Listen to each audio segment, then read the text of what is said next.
Honorable MAC, comrades, people of KZN, and ladies and gentlemen, I'm happy to be here on behalf of the RAD Foundation to give you this presentation this morning about the value of micronutrients in HIV infection and AIDS, as to why nutritional supplementation is so important. Please bear with me, because the presentation that I will give is science-based, but the evidence that is there is very strong, that you'll be able to appreciate after we have done our presentation about why people should be taking micronutrients.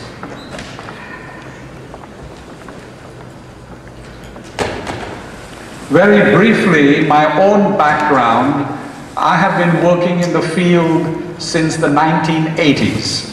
I do research in California, and I joined the RAD Foundation about 3 years ago. I first started in this field called nutritional medicine in the 80s, when I came into contact with a very eminent chemist by the name of Linus Pauling. He's a Nobel Prize winner in chemistry. And I was working at his institute in the 80s, doing work on virology, working with viruses. And Dr. Pauling was the person who was advocating large doses of vitamin C for treating diseases. So he encouraged us to look at the effect of vitamin C on viruses. And that started my journey to investigate nutrients like vitamin C and other micronutrients in viral infection. Then I joined another institute in California called the California Institute of Medical Research, where I continued this work and looked at specific nutrients in people that were HIV infected and people with AIDS by collaborating with physicians. And 3 years ago, I teamed up with Dr. Rath. Dr. Rath and I had worked together earlier at the Linus Pauling Institute. He is also a disciple of Dr. Pauling. And so that is our background in this field. Goes back over 25 years or so of research. And we have been very encouraged about the type of results that we have obtained, that I'll share with you this morning.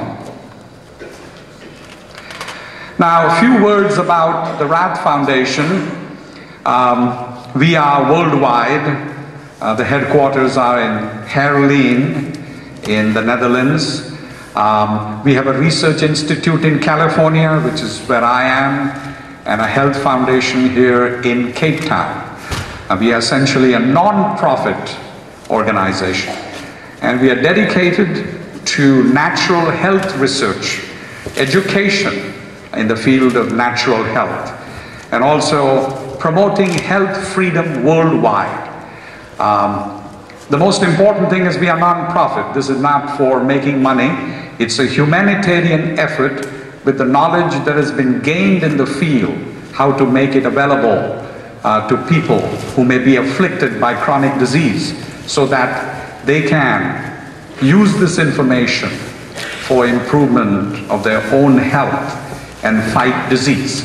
So we are committed to controlling AIDS and other diseases by using an approach which is safe, effective, affordable, and sustainable, unlike drugs, synthetic drugs, where you may have some efficacy, that is some effect, but you know that these approaches are not necessarily safe.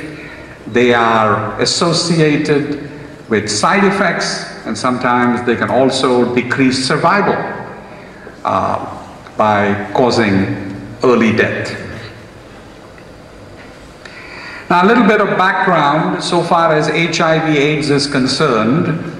If you look at the numbers, according to the World Health Organization, in Africa alone, per year, more than 2 million deaths per year.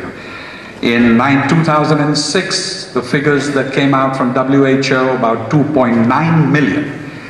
And that is compared to some other diseases that are shown here. And among them, if you compare it to respiratory infections, heart disease, that are about 1 million or so, cancer, close to 400,000, and TB, close to 350,000, rapidly rising. A lot of drug-resistant strains developing, and also closely associated with HIV infection and AIDS. So AIDS is a global health crisis. And even though we have had treatment for AIDS, like antiretroviral drugs, they have not made a substantial difference in reducing AIDS death all over the world, including Africa.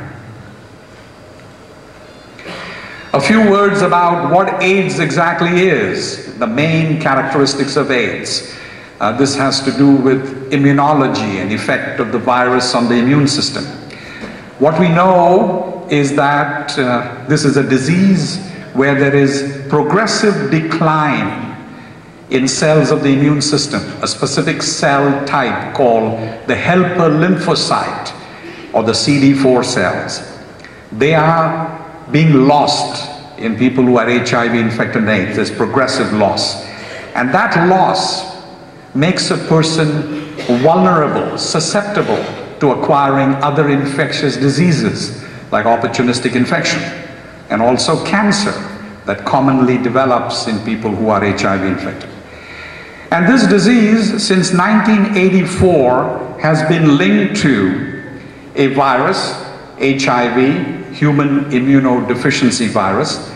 And we know that this virus infects cells of the immune system, such as the CD4 cells. But we also know that it only infects a small fraction of the cells in the body. It doesn't cause widespread infection. Yet, people are experiencing substantial decline in CD4 helper cells. So is HIV really the cause? There is a debate going on about this.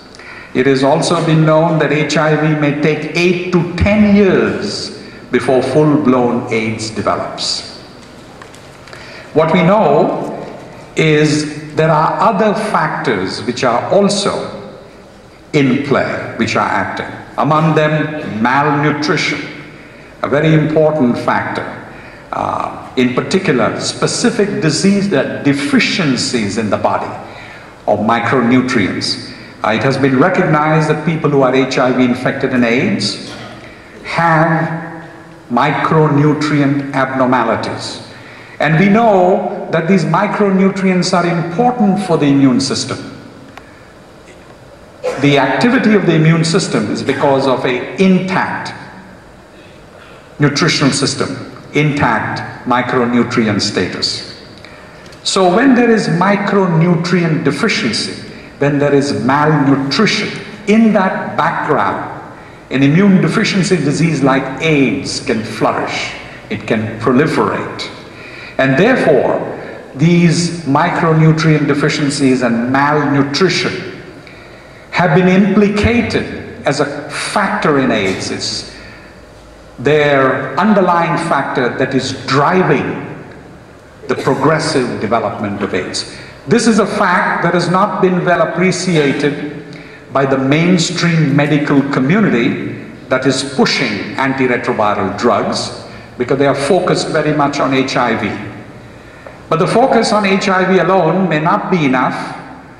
There is a need to focus on nutrition and nutritional status in order to make a significant difference in the treatment of this disease.